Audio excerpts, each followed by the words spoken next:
It's me, Crescendo, back again with another Sketch Play Show 'em Quick Cross Get Used to It combo video. Today I'm talking about something a little bit different, and that's because I recently watched the Street Fighter movie trailer for the new one coming out next year, and I've definitely got some thoughts about it, especially as a lifelong Street Fighter lover. But I'll keep those close to my vest until the end of the video. First, I'll start out with what I liked. One thing I loved is its nod to 70s Kung Fu cinematography with that delicious film grain and snap zoom that really gives it a Shaw Brothers feel. The pacing of the trailer was fantastic, really quick, really fun.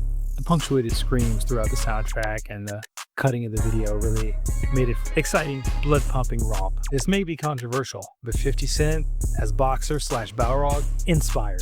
With that haircut, the guy looks perfect with his kind of like almost too scared to walk through that hall of mirrors reminiscent of Enter the Dragon, foreshadowing for the end of my thoughts. And Zangief, spot on. Whoever's playing that dude is just tall, built like a brick shit house, looks fantastic as Zangief. I'm really looking forward to him.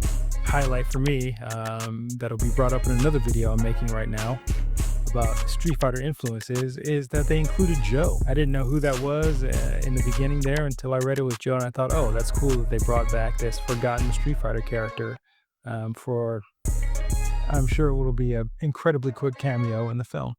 But then I got to start talking about things I didn't like, which is mostly the rest of the trailer. I did not love the goofy vibe. While the Street Fighter lore definitely has its goofy aspects, I think making it too much of a joke is kind of the wrong direction. I don't think it has to be a super self-serious film, of course. It should have some fun and wackiness and craziness, but I think at the heart of it is a story about friendship and connections and revenge. Those things that kind of really get your blood pumping when it's being overcut with what looks like, I don't know, a little bit Guardians of the Galaxy level jokiness. And I'm a bit afraid this will suffer from modern writing syndrome, where it'll be much too quippy to ever deal with anything serious or emotional. And I gotta say it, one thing that was ridiculous was Guile's hair. I think it just looks incredibly awful. I mean, much closer to Joel McHale in those YouTube comedy shorts, Street Fighter Red Tape. If you haven't seen those, watch them. They're pretty great. But in a big budget film like this, I think it just looks cheap. Like a lot of the other characters, actually. A few outfits I was pretty disappointed with were Chun-Li, which brings me to what I'm drawing today. I thought Chun-Li's redesign as exciting as it should be for a character so iconic, so I wanted to do my own take on it in this drawing, using the current actress's face as a base. I wanted to give her more traditional Chun-Li accessories and vibe to make it a blend of this classic and modern that I wished I had seen in the trailer. But while doing it, I noticed a funny thing.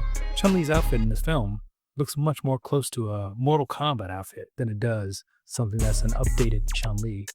Another character who looked incredibly silly to me is M. Bison. I'm not so familiar with the character actor who's playing him, though I do think I remember seeing him in The Dark Knight way back when. But as M. Bison, first glance, the guy looks terrible. He's swimming in that outfit. M. Bison's supposed to be a large, imposing figure. Which brings me to some of my final thoughts for the trailer. I'm not optimistic, but I hope for it is, like what I've always hoped a Street Fighter film could be. Would be basically an updated take on Bruce Lee's Enter the Dragon. You know, the one where Bruce Lee is lured onto a deserted island to compete in a fight-to-the-death tournament being held by a shadowy crime boss that would allow you to meet all the world warriors from different parts of the globe. But it remains to be seen what we're going to get with this one. I'm not expecting too much, but I've got my fingers crossed for the best.